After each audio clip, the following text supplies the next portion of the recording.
Boa noite. Boa noite. O menino de Bahia Formosa conquista um sonho. E tá aí, meu nome tá escrito na história do surf. O potiguar Ítalo Ferreira colhe a primeira medalha de ouro para o Brasil nos Jogos de Tóquio. Nos 200 metros nado livre, o bronze é do gaúcho Fernando Scheffer. Eu dei o meu melhor todos os dias. Eu sabia que o caminho certo era esse, era trabalhar duro. No vôlei, a seleção feminina derrota a República Dominicana e segue invicta. E o futebol feminino vai para as quartas de final, depois da vitória apertada por 1-0 sobre a Zâmbia. A Polícia Legislativa investiga a queixa de agressão da deputada Joyce Hasselmann e conclui que ela não saiu do apartamento e nenhuma pessoa estranha entrou no prédio dela. O presidente Jair Bolsonaro põe o Centrão no centro do governo. O senador Ciro Nogueira, do Progressistas, anuncia que aceita assumir a Casa Civil. A PF abre inquérito para investigar se o ex-diretor de logística do Ministério da Saúde, Roberto Dias, cobrou $1 de propina por dose de vacina. Morre no Rio aos 101 anos o ator e dublador Orlando Drummond. O Jornal Nacional está começando.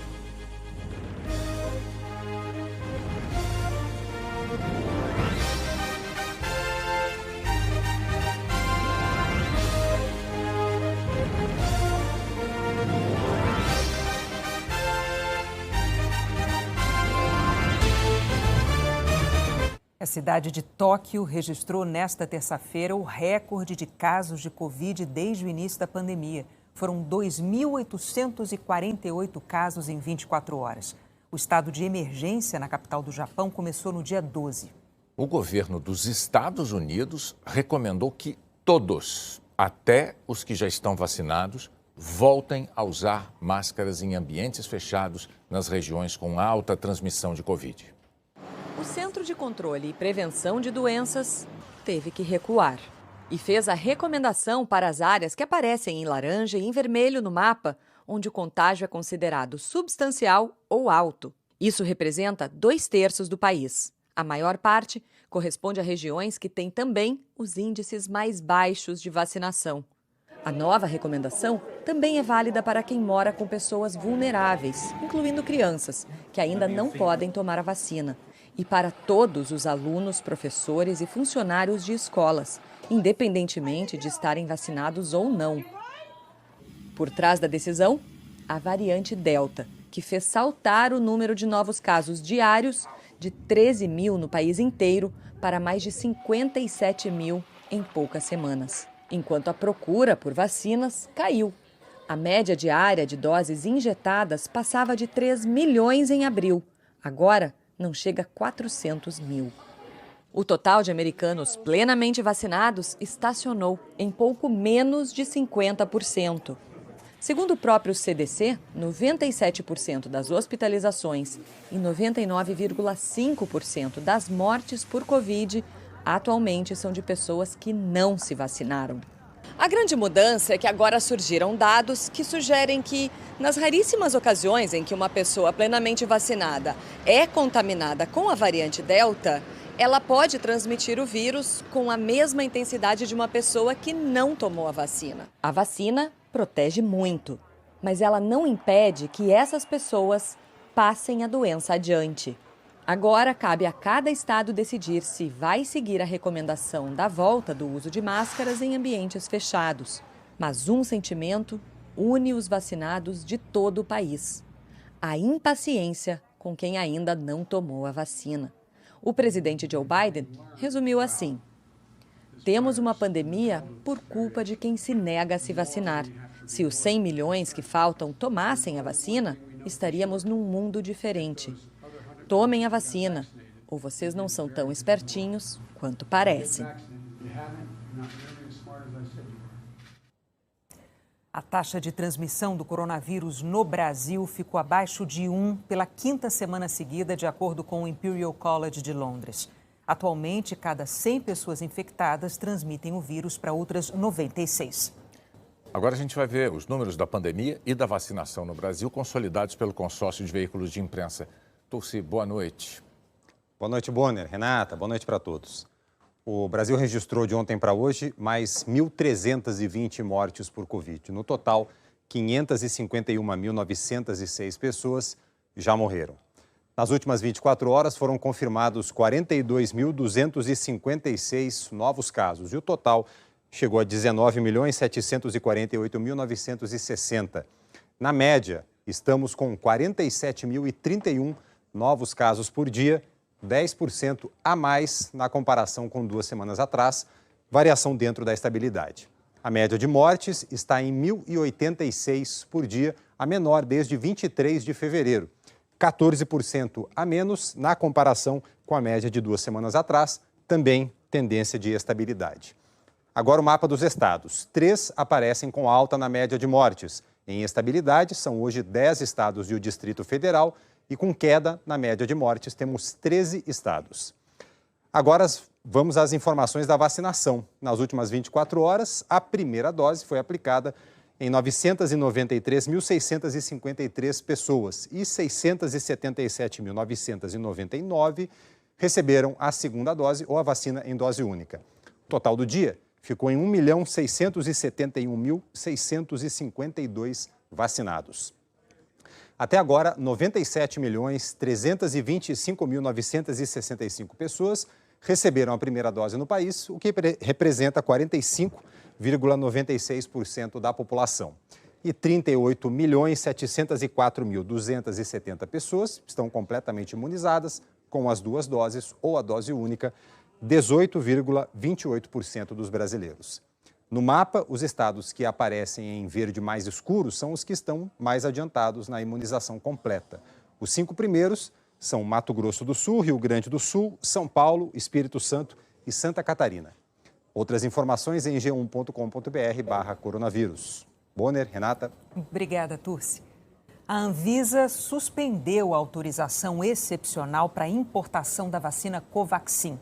A decisão foi tomada depois que o laboratório indiano Bharat Biotech cancelou o acordo de representação com a Precisa Medicamentos e negou a autoria de 2 documentos que a Precisa entregou à pasta da Saúde. A Precisa nega qualquer irregularidade. A Polícia Federal abriu inquérito para investigar se o ex-diretor de logística do Ministério da Saúde, Roberto Dias, cobrou propina da Davat, uma empresa com a qual o governo chegou a negociar a compra de vacinas. Em depoimento à CPI da Covid, o cabo da Polícia Militar, Luiz Dominguete, afirmou que Dias pediu $1 de propina por dose de vacina. Em nota, Roberto Dias afirmou que a abertura desse inquérito é o meio mais seguro para apurar o caso e acabar com o que chamou de falácias de Luiz Dominguete. O senador Ciro Nogueira, do Progressistas, aceitou o convite do presidente Jair Bolsonaro para assumir a Casa Civil. Pouco depois de chegar ao Palácio do Planalto, o próprio senador Ciro Nogueira anunciou em uma rede social que aceitou o convite e que vai assumir a Casa Civil, com empenho e dedicação em busca do equilíbrio e dos avanços de que nosso país necessita. A reunião com Bolsonaro durou 2 horas e meia. O ministro das Comunicações, Fábio Faria, publicou uma foto numa rede social em que Ciro Nogueira está ao lado de outros ministros e do colega de partido, o presidente da Câmara dos Deputados, Arthur Lira. O futuro ministro-chefe da Casa Civil é presidente do Progressistas, um dos principais partidos do chamado Centrão, um bloco que reúne cerca de 200 deputados. A aproximação do presidente Bolsonaro com o bloco começou no ano passado. Em 1º de fevereiro deste ano, os presidentes da Câmara e do Senado foram eleitos com apoio do presidente Jair Bolsonaro e votos do Centrão. Ainda em fevereiro, Bolsonaro nomeou o deputado João Roma, do Republicanos da Bahia, para o Ministério da Cidadania. E em março, a deputada Flávia Arruda, do PL do Distrito Federal, assumiu a Secretaria de Governo, responsável pela articulação política do Palácio do Planalto com o Congresso. A Casa Civil é um órgão estratégico que monitora todas as ações do governo federal. A nomeação do senador é vista como uma forma de o governo Bolsonaro tentar melhorar o relacionamento com o Congresso. A Casa Civil também tem influência no trabalho de outras pastas. Juntamente com o Ministério da Economia, define questões do orçamento, como remanejar, bloquear ou desbloquear verbas dos ministérios. Até agora, o senador Ciro Nogueira era um dos integrantes titulares da CPI da Covid e já atuava como aliado do governo. A cadeira ocupada por Ciro ficou com Luiz Carlos Reins, do Progressistas, que era suplente na comissão. Flávio Bolsonaro, do Patriota, filho do presidente, passa a ser suplente na CPI. No Planalto, o atual ministro da Casa Civil, Luiz Eduardo Ramos, amigo do presidente Jair Bolsonaro, deve ocupar a Secretaria-Geral da Presidência no lugar de Onyx Lorenzoni, do Democratas. Onyx vai para o Ministério do Trabalho, que será recriado. O presidente do Senado, Rodrigo Pacheco, cumprimentou o colega Ciro Nogueira e desejou sucesso na nova missão aos ministros Onyx e Luiz Eduardo Ramos. Em uma rede social, Ramos desejou boas-vindas a Ciro Nogueira. À tarde, Ciro Nogueira participou de uma cerimônia no Palácio do Planalto. Peritos concluíram que nenhuma pessoa estranha entrou no prédio da deputada do PSL, Joyce Hasselmann, no dia da agressão que ela denunciou ter sofrido. A Polícia Legislativa da Câmara analisou as imagens de 16 câmeras do circuito interno do prédio onde fica o apartamento funcional de Joyce Hasselmann. Em nota enviada à TV Globo, a Secretaria de Comunicação da Presidência da Câmara afirmou que a Polícia Legislativa concluiu que a parlamentar não saiu do imóvel de quinta, 15 de julho, a terça-feira, 20 de julho, momento em que teria saído para o hospital, e que também não foi identificada a entrada de nenhuma pessoa estranha nesse período. Pouco depois, uma segunda nota foi divulgada pela Assessoria de Comunicação da Câmara dos Deputados e excluiu essas duas informações. Mas no meio da tarde, a Assessoria de Imprensa da Câmara confirmou o conteúdo da primeira nota. Joyce Hasselmann afirma que na madrugada de domingo, 18 de julho, ela acordou caída no chão de casa com ferimentos. A deputada quebrou 2 dentes e teve fraturas no rosto e na coluna. Joyce contou ainda que só foi ao hospital 2 dias depois do episódio e que suspeita que alguém invadiu o apartamento para agredi-la. A Polícia Legislativa da Câmara enviou o inquérito sobre o caso para o Ministério Público, mas a Procuradoria da República do Distrito Federal devolveu a investigação. O procurador Wellington Marques de Oliveira disse que só vai se manifestar sobre o caso após o término de todos os laudos periciais. Hoje, a Polícia Civil do Distrito Federal também fez uma perícia no apartamento da deputada por mais de 4 horas. Os peritos procuraram vestígios de algum invasor no apartamento, como digitais, saliva e pelos. A perícia vai analisar ainda, por meio das manchas de sangue, como poderia ter ocorrido a agressão relatada pela parlamentar. De acordo com a deputada, o prédio tem falhas de segurança. Hoje, depois que a perícia deixou o local, Joyce Hasselmann escreveu em uma rede social que a Polícia Civil também viu essas falhas. Não existem câmeras de segurança nas escadas e entradas dos apartamentos e que há pontos cegos no prédio. A deputada disse que vai pedir a instalação de câmeras nesses pontos cegos no andar em que ela mora e que a nota da Polícia Legislativa da Câmara comprova o que ela tem dito, que não saiu de casa naquele fim de semana. O Tribunal Regional Eleitoral de São Paulo absolveu por unanimidade o ex-prefeito Fernando Haddad, do PT, da acusação de Caixa 2 nas eleições municipais de 2012. Em 2019, a Justiça de Primeira Instância condenou Haddad a 4 anos e 6 meses de prisão em regime semiaberto. O juiz considerou que ele incluiu notas fiscais frias na prestação de contas. Na decisão de hoje, o relator do processo considerou que não havia provas de que o ex-prefeito cometeu crime eleitoral. O ex-tesoureiro do PT, João Vacari Neto, foi absolvido dos crimes de lavagem de dinheiro e associação criminosa. Os advogados de Haddad afirmaram que a absolvição põe fim a uma grande injustiça e que ele usou os materiais de campanha que declarou na prestação de contas. Seguir a morte no Rio do ator e dublador Orlando Drummond.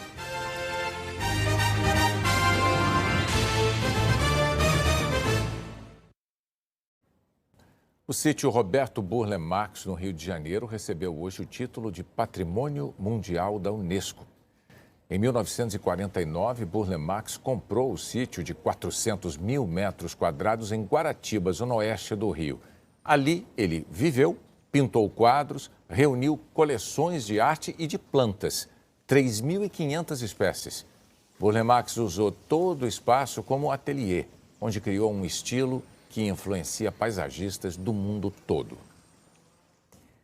Morreu hoje, aos 91 anos, o filósofo José Arthur Gianotti. Nascido em São Carlos, no interior paulista, Gianotti veio para São Paulo ainda adolescente. Estudou na USP, onde se tornaria professor e livre-docente. Estudioso do marxismo, foi aposentado compulsoriamente, considerado subversivo pela ditadura militar, mas não partiu para o exílio. Foi um dos fundadores do SEBRAP, Centro Brasileiro de Análise e Planejamento. José Arthur Gianotti foi um estudioso da política e também atuou nela.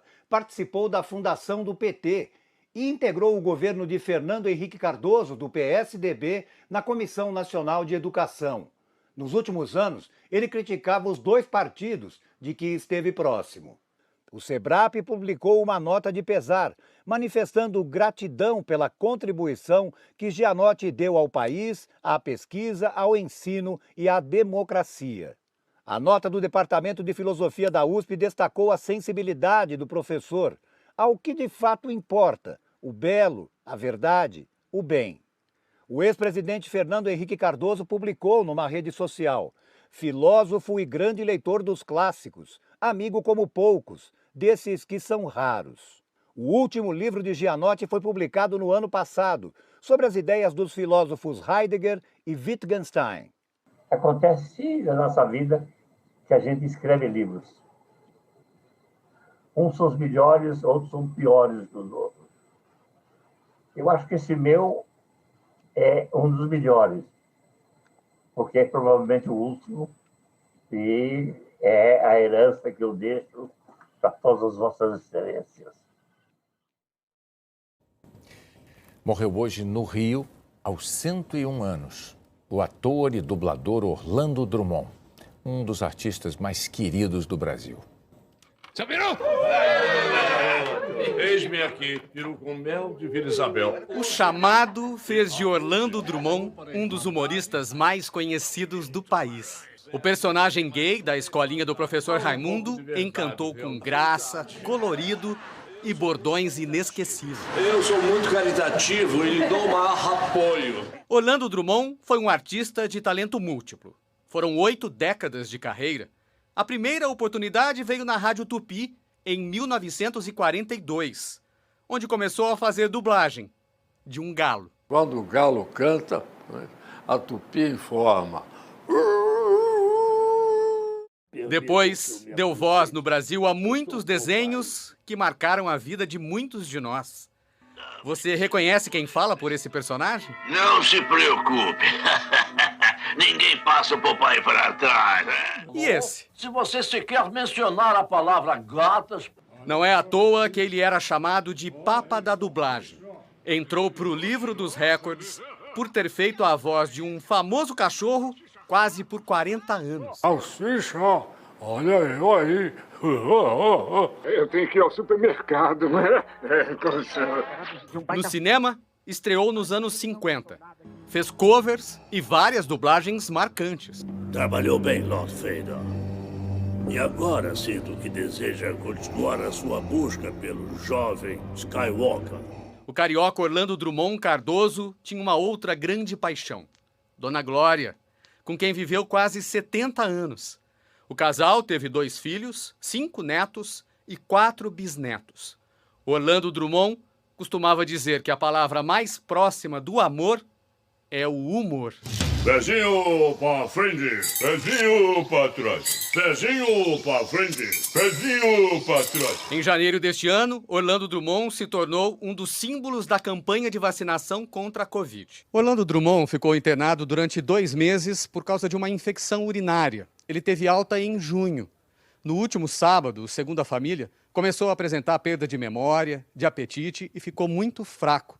Morreu hoje em casa de falência de múltiplos órgãos. Em 2019, ao completar 100 anos, Orlando Drummond ganhou uma biografia e recebeu uma homenagem na nova versão da escolinha do professor Raimundo. Vestido de seu peru, apareceu de surpresa na sala de aula.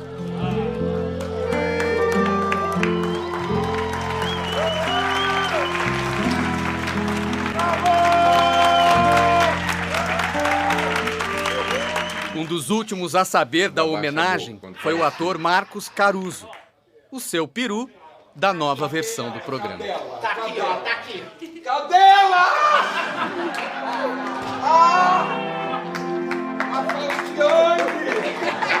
Muito emocionado, porque eu entrei na classe e falei, tem um peru fake aqui. Quando eu olho, era ele, cara. Vocês não têm noção do que seja você homenagear alguém e esse alguém está presente na homenagem. Então, assim, é um dos momentos mais lindos da minha vida e eu acredito que nós devamos tudo isso, esta homenagem, essa escolinha, a homens como ele, que construiu, que abriu portas, um homem com 100 anos de idade, ainda dando aula para todos nós. Eu dou o maior apoio. Uau!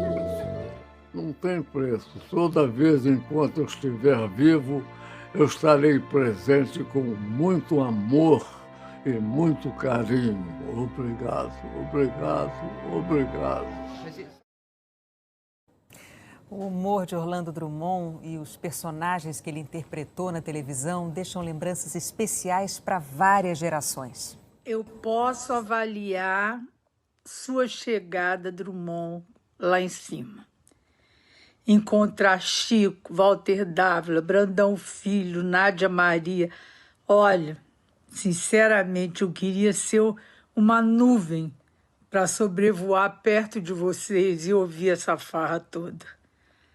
Vai em paz, espetáculo de comediante, espetáculo de colega. Que dizer de um artista que viveu 100 anos fazendo arte, emprestando a sua voz para personagens que serão inesquecíveis. Mas o que dizer desse homem que vai deixar esse legado e que vai ser lembrado para sempre por todos nós, por todas as gerações que tiveram a oportunidade de conhecer o seu trabalho. Muito obrigada, Orlando Drummond. Poxa vida, Orlando Drummond. Esse homem foi tão importante para o imaginário da minha geração através de inúmeros personagens que ele dublou em desenhos animados, em programas infantis, através do inesquecível Seu Peru. Ele vai perdurar ainda muito, muito, muito tempo nas nossas cabeças e nos nossos corações. Descanse em paz e muito obrigado. Você marcou uma geração, onde quer que você esteja, você sabe que teve muita importância na vida de muitos, com a sua voz incomparável e principalmente através do Seu Peru, um personagem tão marcante que a gente teve o prazer de fazer essa homenagem a ele, ainda em vida, na escolinha do professor Raimundo. E foi lindo demais. Eu convivi com ele no antigo Zorra Total e agora na escolinha. Então, só tenho a te agradecer. Um beijo, salva de palmas. Quando nós vemos que Orlando Drummond teve até os 101 anos, saúde, trabalho, energia, amores, amigos, aplausos e lucidez, nós só temos a dizer obrigado, amigo, pelo exemplo. Até amanhã. Até amanhã.